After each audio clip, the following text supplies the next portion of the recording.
21:26, seguimos en vivo aquí en Entre Líneas y decíamos que vamos a hablar sobre el último informe que publicó hoy la Fundación FADA con su habitual índice FADA que mide qué porción de la renta del agro se queda al Estado. Muy interesante porque además ahí hay algunos corrimientos adentro del índice para analizar qué está ocurriendo. Hay insumos que están subiendo mucho, casualmente justo en la previa o en el arranque de la campaña gruesa próxima, 21-22. Bueno, hay mucha tela para cortar allí, para eso y para conversar sobre el tema está David Miazo, que es el economista jefe de la Fundación FADA, que gentilmente nos atiende y ya lo estamos saludando. David, ¿cómo va? Buenas noches. Gonzalo, Marcos, buenas noches, un gusto conversar con ustedes. Bueno, muchas gracias, gracias por estar ahí. Bueno, contanos un poco de este índice, hemos visto que subió un poquito la participación del Estado, es decir, el Estado se queda con un poquito más de la renta del agro con respecto al último informe que habían hecho. ¿Por qué? ¿Qué pasó?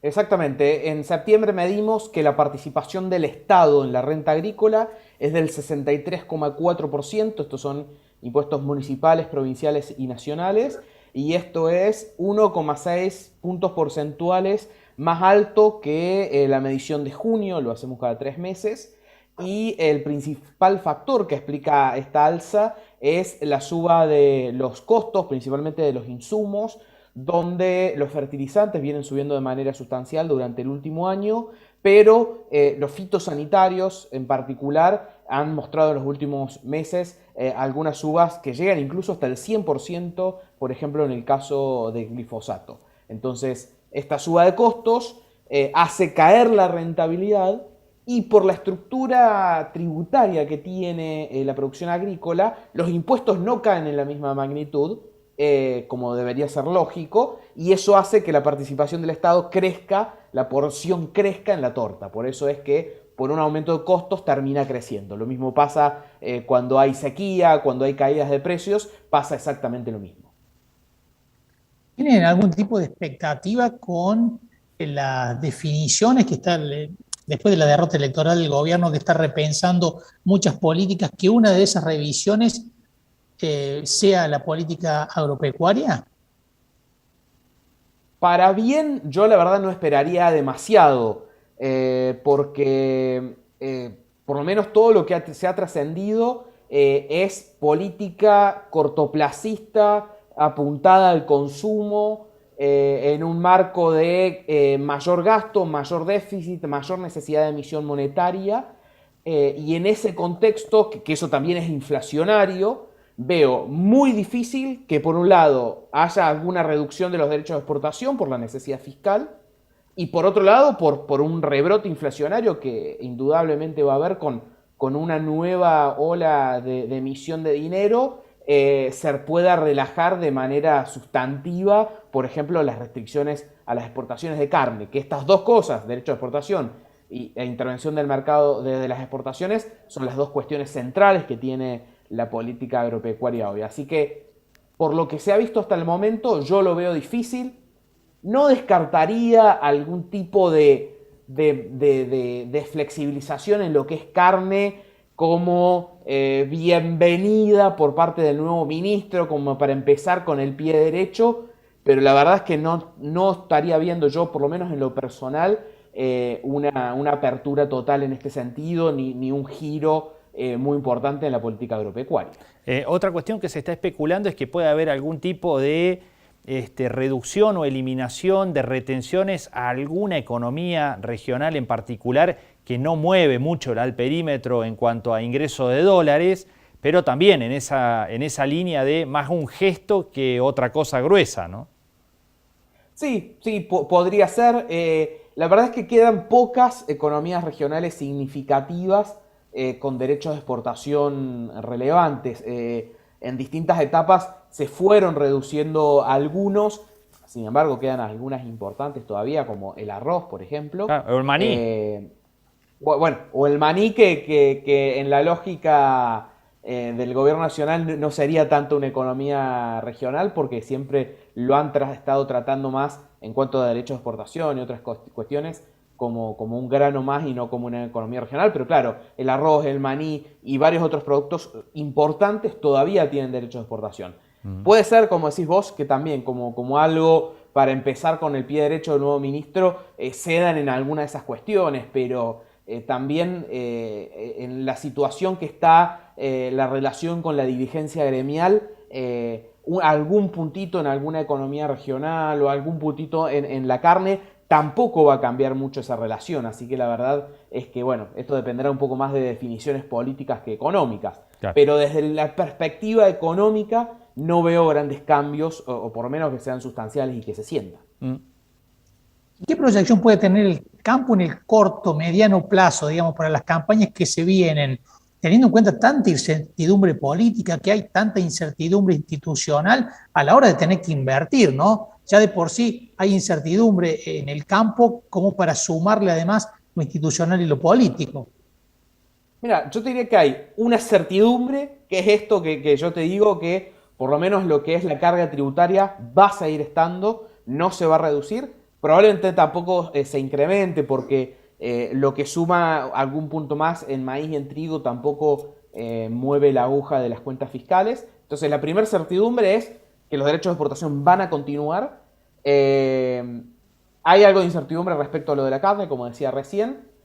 Hay incertidumbre respecto al frente climático. Lamentablemente cada vez más los pronósticos van dando mayor probabilidad a un evento Niña, lo cual va a significar poca agua y probablemente repitamos un escenario climático relativamente malo como fueron estas dos últimas campañas. Eso es una incertidumbre que lamentablemente cada vez más cercano a certidumbre.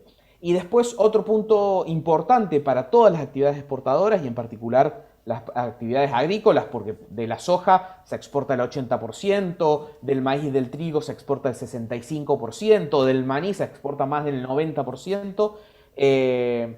Una cuestión para las actividades exportadoras, decía, es el tipo de cambio real. Desde febrero en adelante, mientras la inflación venía a un ritmo del 3-4%, el dólar oficial venía a un ritmo de entre el 2 y el 1%, es decir, se venía atrasando respecto a la inflación 2 puntos porcentuales por mes, y eso marca que en el último año la inflación superó el 51%, y la evolución del dólar oficial no superó el 32%, con brecha cambiaria. ¿Qué quiero decir con todos estos porcentajes?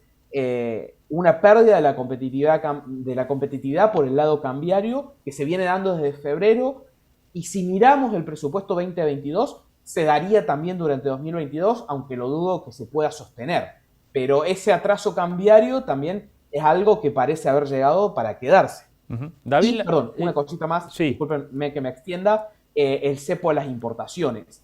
La situación de las reservas es muy compleja, el cepo a las importaciones que ya teníamos de mínima se va a mantener y es muy probable que se termine agravando y eso puede impactar en algunos de los insumos críticos del campo que encima ya vienen subiendo también por cuestiones internacionales. No, te quería consultar esto último que marcabas, la brecha cambiaria, si tiene que ver con lo primero que hablábamos, la suba de costos, si hay insumos que miran el blue y no miran el oficial, y cómo repercute a mayor brecha cambiaria la ecuación del productor agropecuario, ¿no? Bueno, la brecha cambiaria se mete en los costos del sector agropecuario por dos vías. La primera vía es vía cepo importador, porque hay brecha cambiaria porque hay un cepo a los dólares porque los dólares no alcanzan. Entonces, así como hay cepo al dólar que genera la brecha, al mismo tiempo hay cepo a las importaciones y esa menor entrada de importaciones hacen que todos esos productos se encarezcan en el mercado interno, como ha pasado con las computadoras, los teléfonos, para cualquier televidente que nos esté escuchando.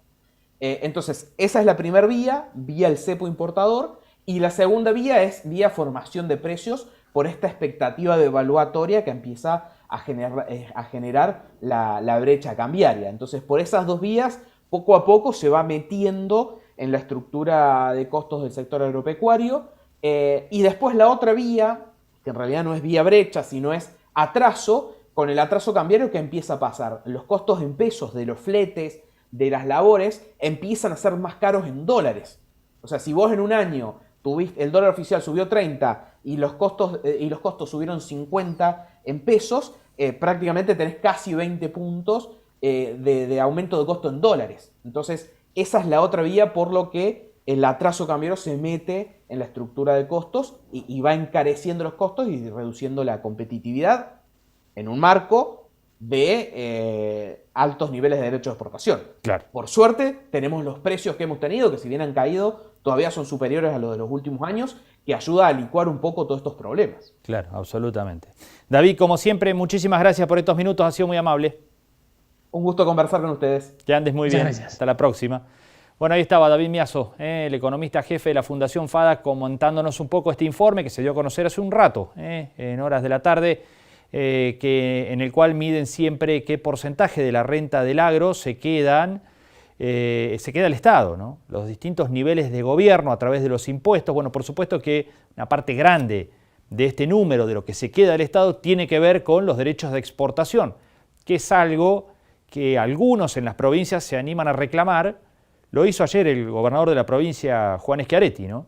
Lo hizo junto al ministro de Agricultura y Ganadería de la provincia, Sergio Busso, remarcando la necesidad de revisar las retenciones. Dijeron concretamente que no hay que naturalizar este impuesto porque es un mal impuesto. Pidió ir bajándolas gradualmente e ir, mientras tanto, tomando los montos de retenciones a cuenta de ganancias, pero ir eliminándolas.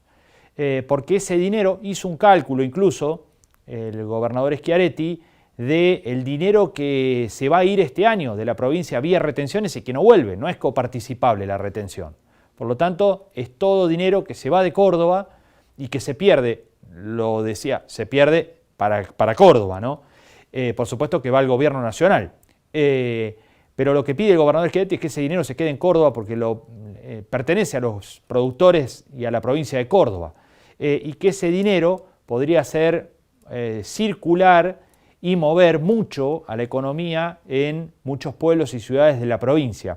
Bueno, dio allí algunos números de lo que se fue vía retenciones de la provincia de Córdoba en los últimos 14 años, 2 billones de pesos. Fue lo que dijo el gobernador a la salida del encuentro justamente que mantuvo ayer con la mesa de enlace en el Panal de Córdoba Capital, ¿no? En el Centro Cívico de Córdoba Capital, la Casa de Gobierno en definitiva.